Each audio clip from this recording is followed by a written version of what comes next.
revolta de Jesus, o Senhor confirmou esse louvor na vida do irmão Renato cantando a grande viagem, né? Então, Jesus foi na vida 24 anos, 35, 34, 24, 34 em diante. 24, 34, o livro de Mateus.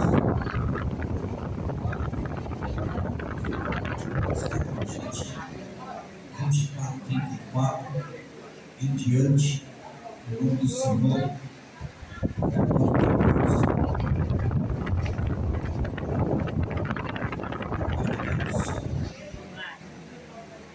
Todos encontraram?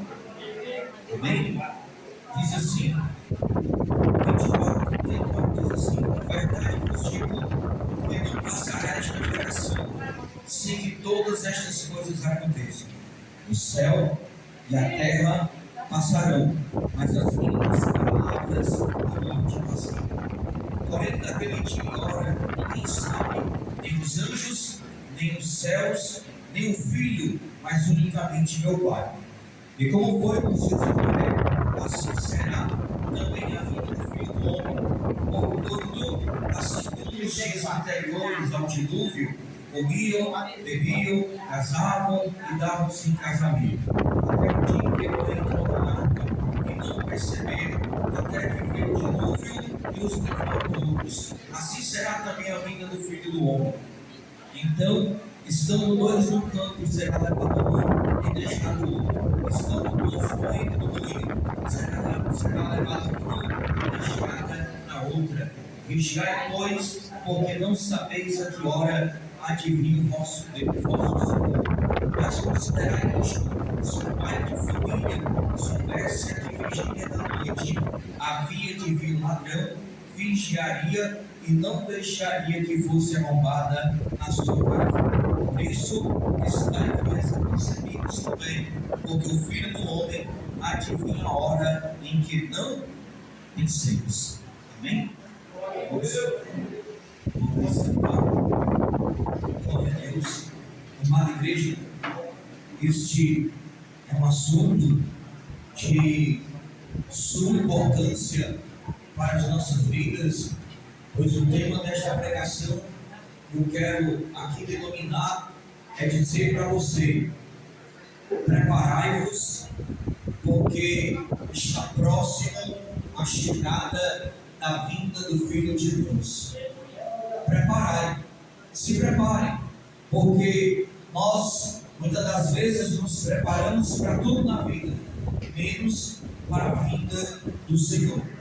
E nós estamos diante de um texto que é um texto apocalíptico, ele é um texto profético, e profecia é tudo aquilo que está acontecendo ou que vai acontecer. Então nós estamos diante de um texto apocalíptico, aonde o Senhor Jesus, ainda continuando o sermão da montanha, ele está aqui terminando o sermão da montanha. Isso daqui, mais ou menos, irmãos, segundo alguns historiadores, isso daqui numa quarta-feira, final de tarde, quarta-feira da paixão, quarta-feira de Páscoa, o Senhor está respondendo aos seus discípulos. E uma das perguntas que ele está respondendo, os discípulos olha para ele e diz: bom mestre, Senhor, diga para nós, que sinais são esses? Diga para nós como é que nós iremos entender que o Senhor está voltando. Aí Jesus vai responder eles, irmãos. Se a gente perceber no verso de número, deixa eu ver aqui, 24, ele vai dizer 24, 32, ele diz: aprendei, pois, esta parábola da figueira. Quando já os seus ramos se tornam tenros e brotam folhas, sabei que está próximo o verão. Ou seja, a figueira para o povo judeu, ela servia como um símbolo. Por quê? Porque todas as vezes que ela começava a brotar, isto era sinal de que estava chegando o verão. Então o Senhor disse para eles: olha, discernir quando a figueira está brotando, que está próximo ao verão, então também estejais vós apercebido a minha vinda. Aí você vai perceber no começo do capítulo 24 que o Senhor ele vai dizer para eles, né, justamente isso, que ele vai dizer que aqui no verso 3 ele vai dizer: estando assentado no Monte das Oliveiras, chegaram-se a ele seus discípulos em particular, dizendo: dize-nos como serão essas coisas e que sinal haverá da tua vinda e do fim do mundo. E Jesus respondendo disse-lhe: acautelai-vos que ninguém vos engane, porque muitos virão em meu nome dizendo: eu sou Cristo, e enganarão a muitos. E ouvireis de guerra e de rumores de guerra. Olhai, não vos assusteis, porque é mister que isso tudo aconteça, mas ainda não é o fim. Portanto, se levantará nação contra nação e reino contra reino, e haverá fomes e pestes e terremotos em vários lugares. Mas todas essas coisas são o princípio das dores. Aí o verso de número 10 diz: nesse tempo muitos serão escandalizados e trair-se-ão uns aos outros, e uns aos outros se aborrecerão. E surgirão muitos falsos profetas, e enganarão a muitos, e por se multiplicar a iniquidade, o amor de muitos esfriará.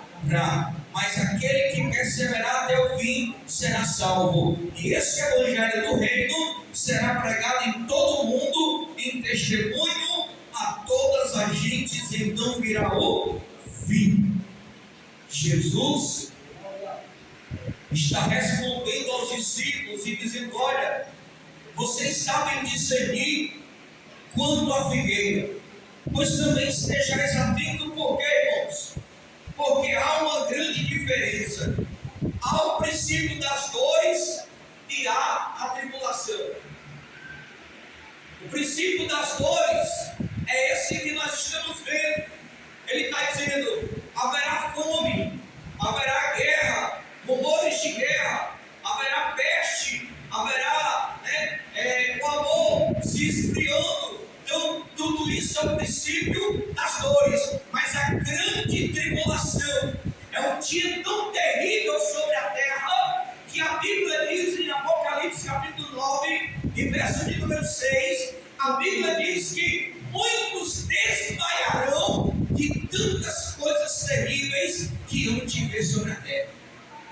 Vai existir situação que eu e você, a gente vai presenciar, que a gente vai nausar, a gente vai sentir vontade de ânsia de vômito, ou vai desmaiar pela situação de tão terrível, como diz João em Apocalipse 9:6, que muitos desmaiarão, pelo que vai acontecer. E Jesus ele está dizendo: olha, então estejais, porém, o que? Preparados. Por isso que eu iniciei dizendo: é hora de você estar preparado, porque a trombeta vai tocar. E quando nós olhamos o cenário, irmão, todos os cenários nos mostram que a vinda de Cristo ela está muito mais perto do que imaginamos. Por quê?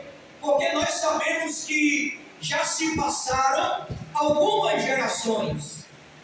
Passou-se, algumas pessoas antes de nós já passaram, como os profetas, como os patriarcas, dentre tantos outros.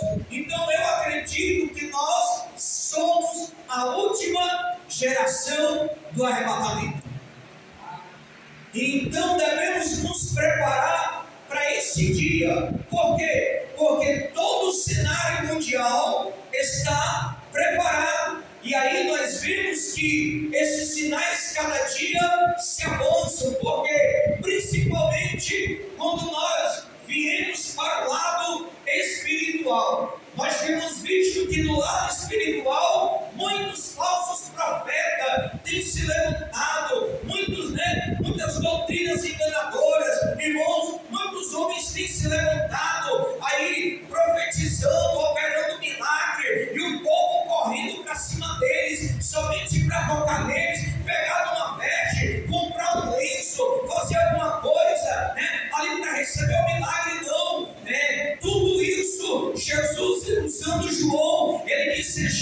porém, vigilante, porque o vosso adversário, ele fará descer fogo do céu, e se possível for, enganará a muitos de vocês. E ele está dizendo, respondendo aos discípulos, a vinda, esse é um tema, irmãos, que a gente não se vê mais ser pregado em 99% das nossas congregações, porque é como se fosse um tema ultrapassado.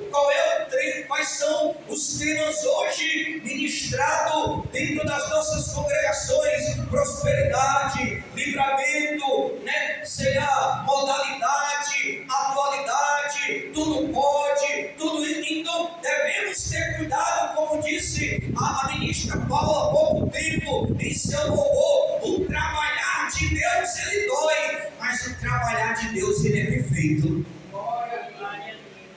Dizia eu ontem na vigília aqui, preste atenção, que no capítulo 2 de Daniel é levado cativo, ele vai preso para onde? Para a Babilônia. Só que chegando na Babilônia, o rei Nabucodonosor tem um sonho, e esse sonho ele não consegue interpretar. E aí ele manda chamar aqui os feiticeiros, os sátrapas, os mentirosos, os macumbeiros, os encantadores, todo mundo, chama todo mundo. Ele conta o sonho e ninguém pode interpretar. Aí o cara que está alimentando os presos se lembra de Daniel e diz assim: Nabucodonosor, tem um homem que há sobre ele um espírito de excelência e de sabedoria. Traga ele aqui.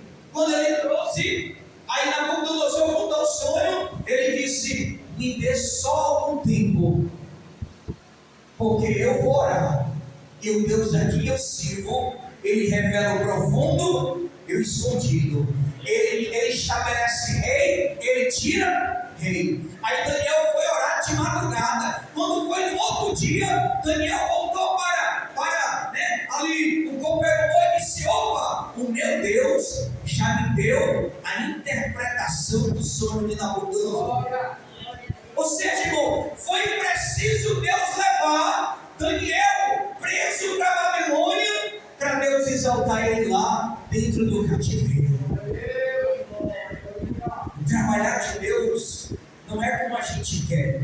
Trabalhar de Deus muitas das vezes é dolorido. Mas sabe por que Deus trabalha, quebra a gente, amassa a gente? Porque a nossa vida é preciosa para Ele, a nossa alma é importante para Ele. Então, ali vindo para isso, bendito seja o nome do Senhor, nós não vemos mais pregações assim. Nós vemos um evangelho que está aí sendo anunciado, sendo dito, um evangelho que hoje a gente vê aí tantas coisas acontecendo, muitas, inúmeras situações, mas Jesus estava profetizando sobre isso. Você tem que estar atento a todos os cenários. Vamos pegar um cenário atual. Amanhã, se existir o dia de amanhã, será dia 20.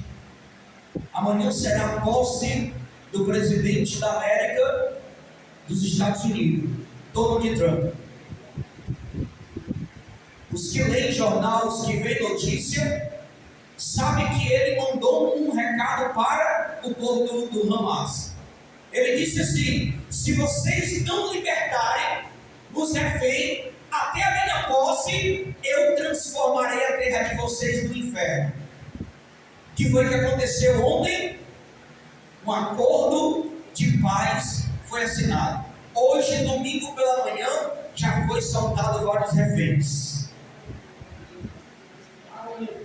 O cenário preparado para a vinda de Cristo. E aí Jesus ele disse: olha, estai porém apercebidos, por quê, irmão? Porque nós não sabemos o dia, nós não sabemos a hora, nós não sabemos o minuto, o segundo.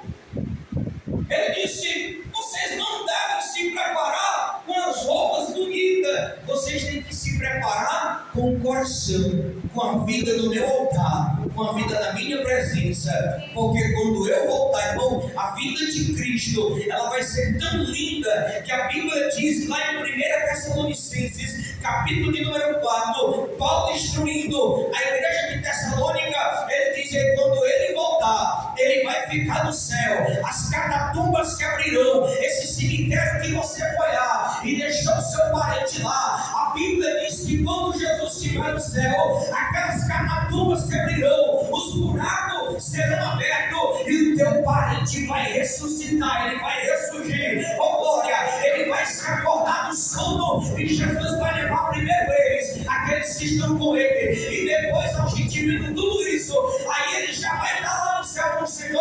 Agora ele vai dizer: ei, vinde benditos de meu Pai, vocês que ficaram perseverando nesta terra. A vinda de Jesus está próxima.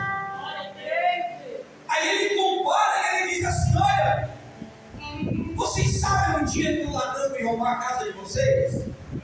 Não. Se eu soubesse, eu ia botar cadeado super potente, eu ia pagar um segurança. Só que ele está dizendo, é comparado a isso. É quando vocês menos imaginam, eu estarei voltando. Então, irmãos, o arrebatamento é como piscar de olhos. Você pisca o olho e você nem sente. Nós estamos aqui, mas a Bíblia diz que no arrebatamento as nossas roupas cairão no chão e o nosso corpo subirá, um corpo incorruptível, transformado em glória. E aí nós ouviremos o que? Gemidos, alaridos e ranger de dente. Por quê? Porque o Senhor está dizendo: vocês não sabem o dia nem a hora, mas será como nos dias de Noé. Irmãos, Noé construiu a maior arca da terra. Por quê? Porque o Senhor disse para ele: Noé, anuncia que eu vou mandar um dilúvio sobre a terra. Só que naquela época, irmão Jefferson, o céu estava fechado, cerrado, não estava chovendo, o tempo estava seco. Então olharam para Noé e disseram: não, Noé, faz tempo que não chove, nós estamos em tempo de seca, como é que tu está dizendo que vai ter dilúvio? Ninguém acreditou no que ele estava falando. Ninguém imaginou que Deus ia mandar o dilúvio, irmãos. Só que Noé construiu a arca, Noé pregou, Noé avisou, Noé fez todas as coisas. Aí a Bíblia diz que quando chegou o dia, o Senhor disse: Noé, agora coloca os animais para dentro da arca, entra você e a sua família. Quando Noé entrou, irmãos, aí começou a cair a primeira gotazinha d'água. Talvez alguém disse assim: é só um chuvisco, é só uma neblina. Mas dessa neblina se transformou num dilúvio. Aí o povo saiu correndo de onde eles estavam, foi até a arca. Quando chegou lá, Noé e sua família dentro da arca estavam desesperados, porque a mulher de Noé estava dizendo: meu filho, abre a porta, bota esse povo para dentro. Aí eu creio, conjecturando, que Noé foi até a porta, mas naquele dia ele não tinha mais poder sobre a fechadura, porque o Senhor já tinha selado a porta por fora, e o povo batendo ali, morrendo afogado, crianças, mulheres, homens e animais, e eles batendo na porta ali daquele quarto, naquele momento de busca, e não puderam entrar. Sabe por quê? Porque ainda é tempo de graça sobre a terra, mas quando se fechar o céu e Jesus voltar, não haverá mais graça, será juízo eterno, condenação, será agora a ira de Deus sobre a humanidade e sobre a terra. É por isso que o Senhor disse para Salomão: Salomão, se esse povo que se chama pelo meu nome se humilhar, orar, me buscar, se converter dos seus maus caminhos, então eu ouvirei do céu e sararei a sua terra. Porque as misericórdias é a causa de não sermos consumidos. Elas se renovam a cada manhã. Vocês lembram de Neemias? Neemias recebeu a notícia de que os muros de Jerusalém estavam o quê? Quebrado, derribado, que a cidade tinha sido queimada. O que foi que eles fizeram? Eles foram fazer o quê? Neemias foi se humilhar, foi chorar e dizer: Deus. Ele se colocou no lugar do povo e disse: Deus, eu e minha nação, nós pecamos contra o Senhor. Mas o Senhor disse para ele: Neemias, eu serei contigo, tu vai voltar à tua terra e tu vai construir, ajudar a construir novamente os muros de Jerusalém. Sabe o que é que o mundo faz, irmão? O mundo zomba de Jesus, o mundo zomba de Deus. Você lembra aquele último episódio do carnaval que teve? Aquele cidadão, para quem não sabe, já foi para o Beleléu. Porque depois que ele terminou de dançar, de zombar do Senhor, poucos dias depois ele sofreu um acidente, que foi uma coisa terrível, e morreu. Aí Deus, logo depois daquilo, Deus enviou o quê? A peste. E não se engane, igreja, no século XXI que nós estamos, o maior sinal que nós temos na vida de Cristo foi a pandemia. Porque pela pandemia, todos nós hoje estamos ligados mundialmente.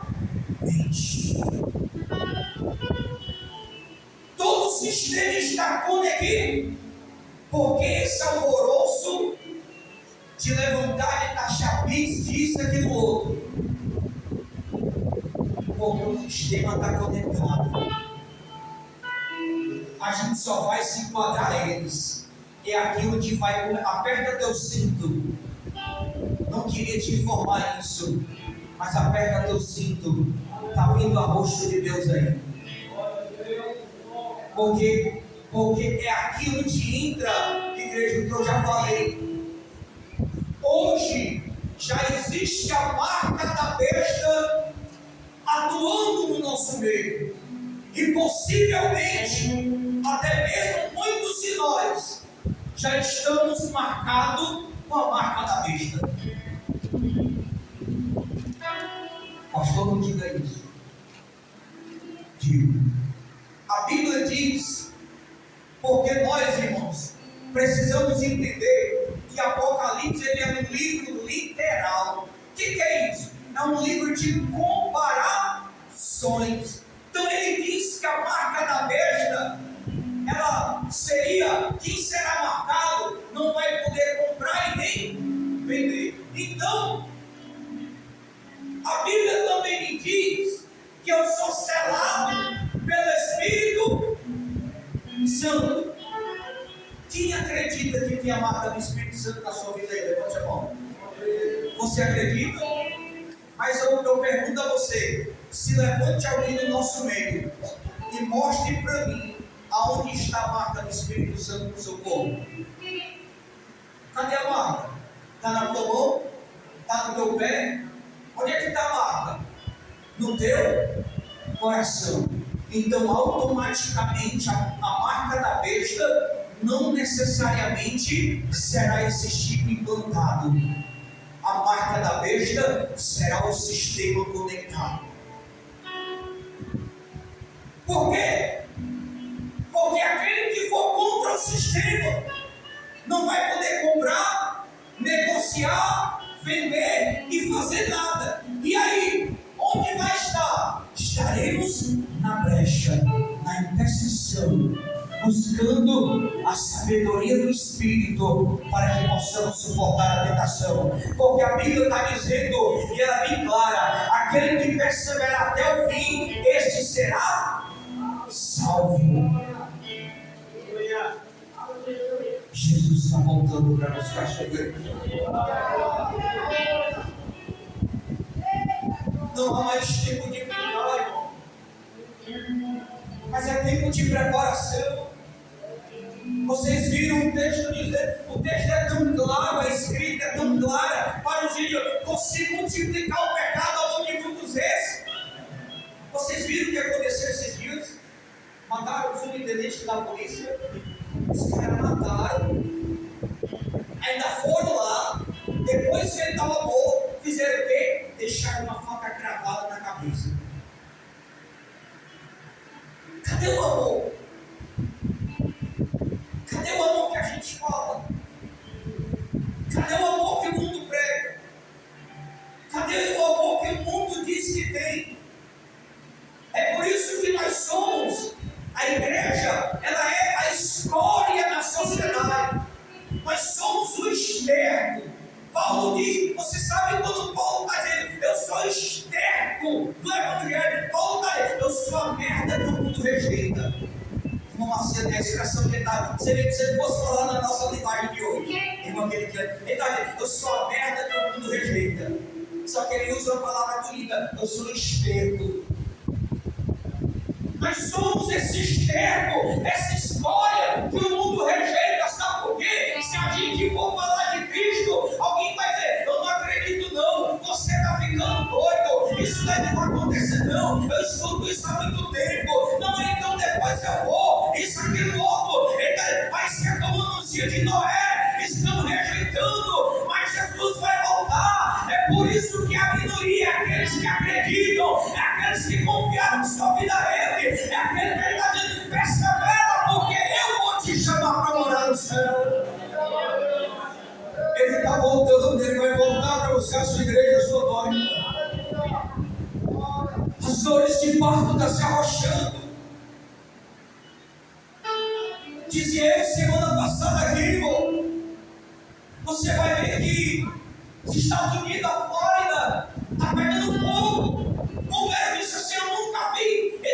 Os próprios bombeiros civis disseram, não, o fogo está sobre, ele está fora do nosso controle.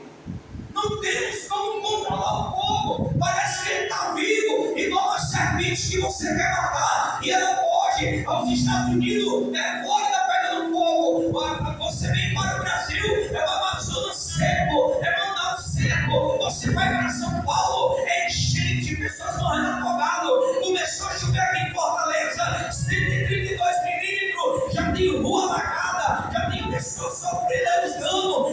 A natureza está gemendo, está dando sinais, e Jesus está dizendo, tudo isso eu estou mostrando para a nação, para o povo, mas o povo tem rejeitado o Senhor, mas aqueles que vêm até a presença dele, de maneira nenhuma ele lança fora, ele abraça e diz, eu abraço vocês, vocês querem? Então eu abraço vocês, vai morar no céu, glória. Então nessa noite, eu quero crer, eu acredito que nessa noite, está nesse lugar, são aqueles que o Senhor, ele preparou e reservou, para ir morar no céu, glória. Se ele tocar a luz e tocar a trombeta agora, a gente vai subir por mim, porque o Senhor ele é fiel. Essa palavra não vai por terra, porque ele está dizendo, vai passar o céu, vai passar a terra, mas a minha palavra não passará.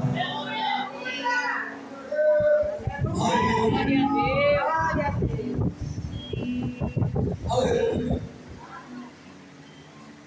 Você vai para a América, você vai para o Oriente, é guerra.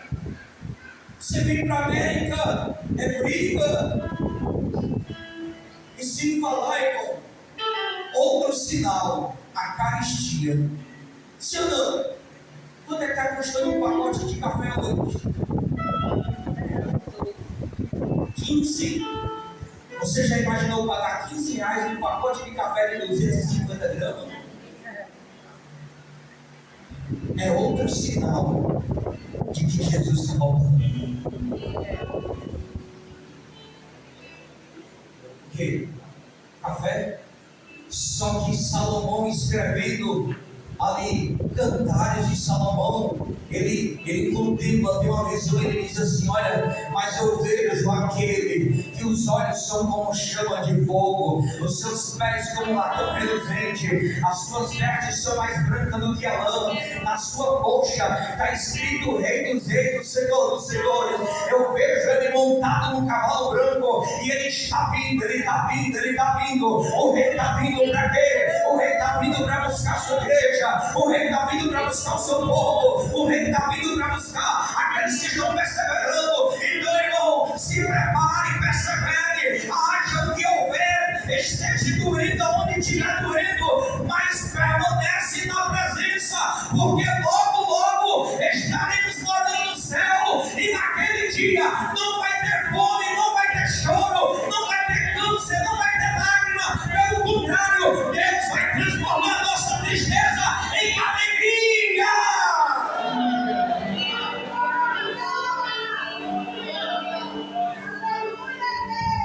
A terra é injusta, irmão. Glória a Deus. A terra é injusta. Louvado seja o nome do Senhor Deus.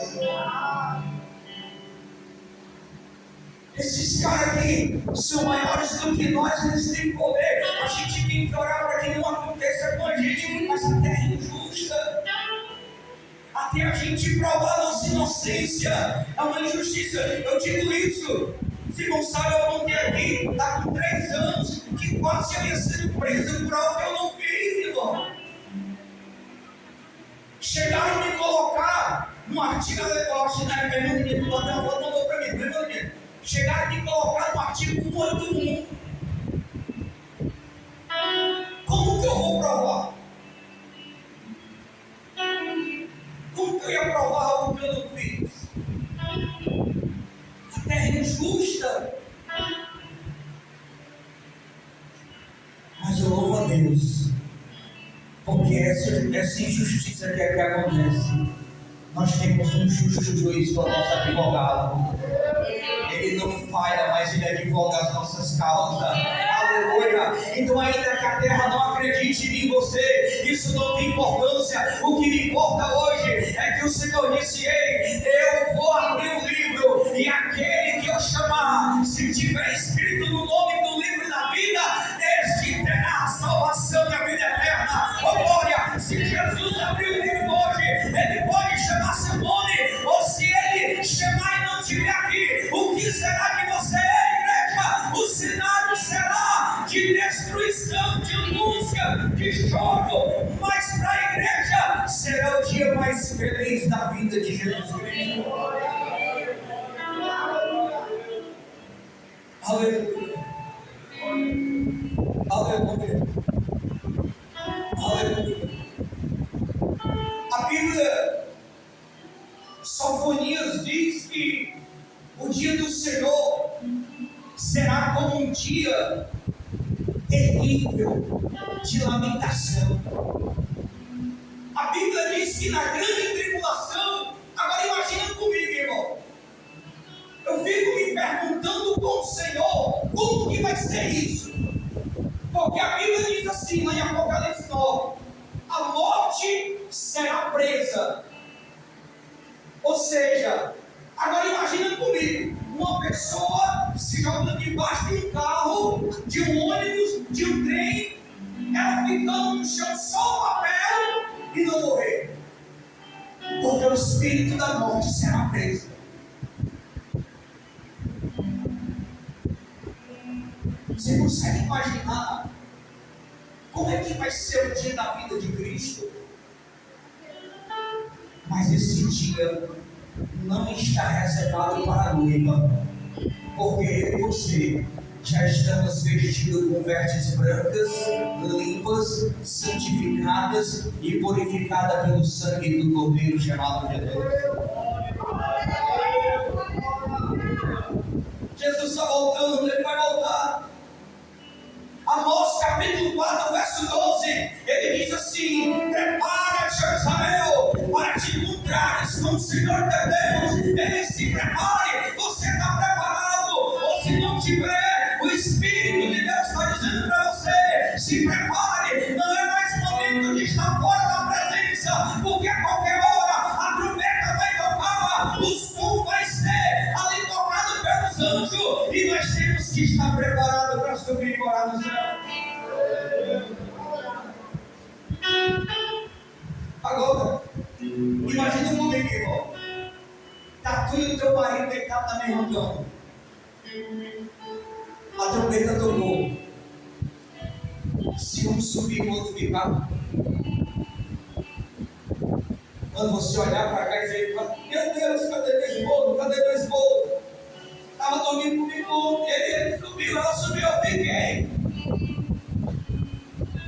Tu consegue mensurar quão grande vai ser o lamento? Por isso a importância de nos preparar. Por isso a importância. Por isso que João disse no capítulo 3, verso 11 de Apocalipse: guarda a tua coroa, porque eis que eu venho sem demora, para que ninguém roube a tua coroa. Guarda a tua coroa. Cuidado com as enganações, cuidado com as falsas pregações, cuidado com o evangelho da facilidade. Não pode vir para cá, aqui está tudo bem, está tudo normal, está tudo sem. É assim, é desse jeito, é aquele doido. Evangelho que é evangelho.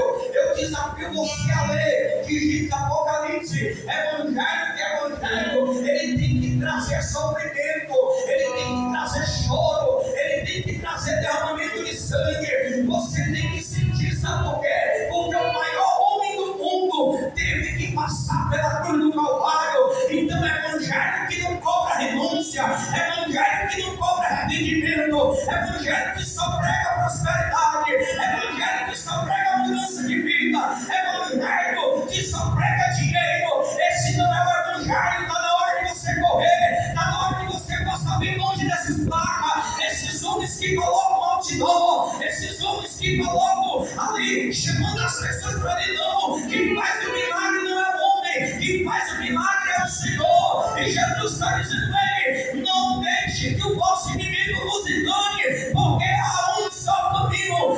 Eu sou o caminho, eu sou a verdade e eu sou a vida. Há um só caminho, um só caminho. E esse caminho se chama Jesus Cristo de Nazaré. Meu Deus. Aleluia. Só para me concluir aqui, eu acompanho um cidadão que ele estava no podcast essa semana e o entrevistador perguntou para ele: você acredita que Salomão fez a salvação? Ele disse: eu acredito. Porque eu não posso dar um jeitinho brasileiro de achar aquilo que a Bíblia deixou escrito. Aí o entrevistador perguntou para ele: mas como pode o homem mais sábio de toda a terra ter morrido sem Cristo? Ele disse: olha, é porque Salomão ele não entendeu que tudo acontecia não para ele, mas tudo tinha que acontecer para a glória dele, do Senhor. Ele tinha sabedoria, mas quem dava sabedoria a ele era o Senhor. Aí ele, na sua astúcia como ser humano, caiu. Porque a Bíblia diz, irmão, eu lamento tanto, que tem hora que eu ficava assim também. Mas quando eu leio a história desse homem que a Bíblia diz que nunca mais se levantará, um homem tão sábio na terra como Salomão, porque Salomão só perdeu em sabedoria para o Espírito de Deus que é maior do que ele. Um homem que era sábio, que era rico, no final da sua vida morreu na idolatria, sacrificando ali altares de Baal. Não adianta a gente nadar e morrer no seco. O que adianta é a nossa vida estar no altar e na presença do Senhor. Isso é Deus.